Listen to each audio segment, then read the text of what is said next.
NFTs यानी non fungible tokens 2025 में एक नई कहानी के साथ लौटे हैं।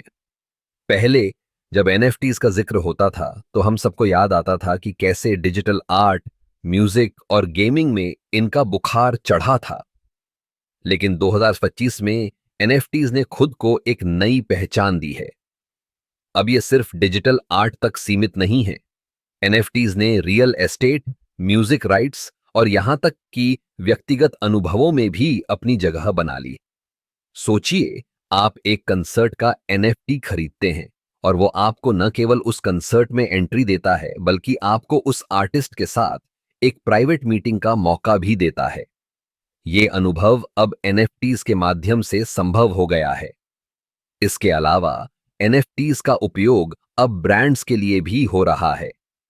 कंपनियां अपने प्रोडक्ट्स के साथ एनएफटीज को जोड़कर एक अनोखा अनुभव दे रही हैं, जैसे कि एक स्पेशल एडिशन जूते के साथ एक एनएफटी जो आपको उस जूते के डिजाइनर से एक वर्चुअल मीटिंग का मौका देता है। ये एक नई मार्केटिंग स्ट्रेटेजी बन गई है जो ग्राहकों को और भी जोड़ती है। 2025 में एनएफटीज ने एक महत्वपूर्ण बदलाव देखा है। अब लोग इन्हें केवल निवेश के रूप में नहीं देख रहे हैं बल्कि एक नए तरीके के अनुभव के रूप में देख रहे हैं। ये एक डिजिटल कलेक्टिबल बन गए हैं जो आपको एक खास समुदाय का हिस्सा बनाते हैं। फिर बात करते हैं एनएफटी गेमिंग की। गेमिंग इंडस्ट्री में एनएफटीज ने एक क्रांति ला दी है।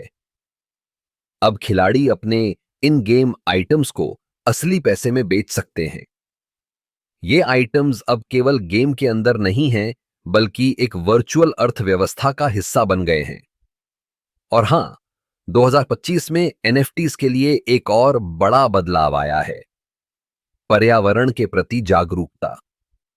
पहले एनएफटीज बनाने में जो ऊर्जा खर्च होती थी उसे लेकर बहुत आलोचना हुई थी। लेकिन अब कई प्लेटफॉर्म्स ने इको फ्रेंडली तरीके अपनाए हैं जिससे एनएफटीज का निर्माण अब ज्यादा स्थायी हो गया है। तो एनएफटीज का सफर 2025 में एक नई दिशा में बढ़ रहा है। ये केवल एक तकनीकी ट्रेंड नहीं रह गए हैं बल्कि एक नए युग की शुरुआत का प्रतीक बन गए हैं। एनएफटीज अब हमारे जीवन का एक महत्वपूर्ण हिस्सा बन चुके हैं जो हमें नए अनुभव, समुदाय और अवसर प्रदान कर रहे हैं।